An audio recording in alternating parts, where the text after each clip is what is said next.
वृंदावन से एक गोपी प्रतिदिन दूध दही बेचने मथुरा जाती थी। एक दिन ब्रज में एक संत कथा करने आए। वो गोपी भी उनकी कथा सुनने गई।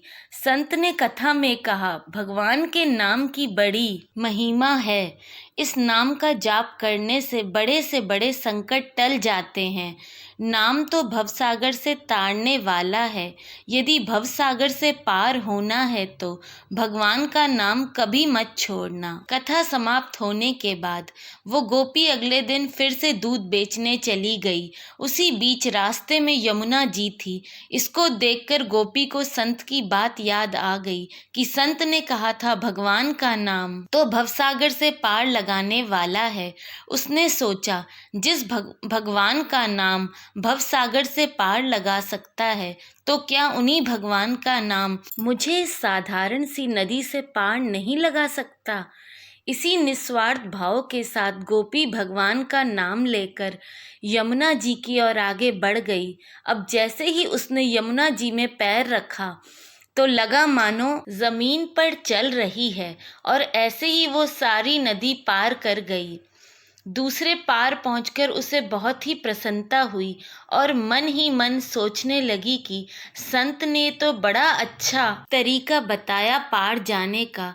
अब रोज रोज नाविक को भी पैसे नहीं देने पड़ेंगे। एक दिन गोपी ने विचार किया कि संत ने मेरा इतना भला किया, मुझे उन्हें खाने पर बुलाना चाहिए।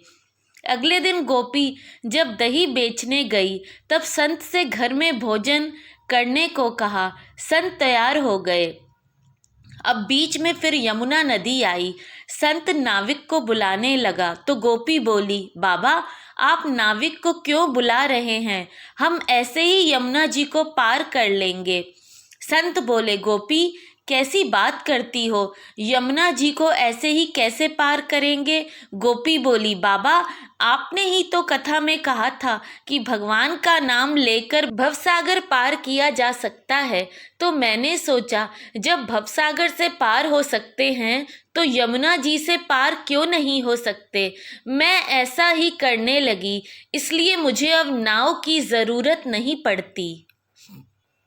संत को ये सुनकर विश्वास नहीं हुआ और वो गोपी को कहने लगे, पहले तू चल, मैं तुम्हारे पीछे पीछे आता हूँ।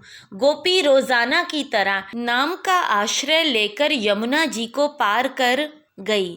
गोपी को देखने के बाद जैसे ही संत ने यमुना जी में पैर रखा तो झपाक से पानी में गिर गए। ये देखकर संत बहुत हैरान हो गए। अब गोपी ने जब देखा तो कि संत तो पानी में गिर गए हैं, तब गोपी वापस आई और संत का हाथ पकड़कर जब चली तो संत भी गोपी की भांति ही ऐसे चले जैसे जमीन पर चल रहे हों। ये चमत्कार देखने के बाद संत उस गोपी के चरणों में गिर गए और कहने लगे कि गोपी तू धन्य है। वास्तव में तो सही अर्थों में नाम का आश्रय तो तुमने लिया है और मैं जिसने नाम की महिमा बताई तो सही, पर स्वयं नाम का आश्रय नहीं लिया।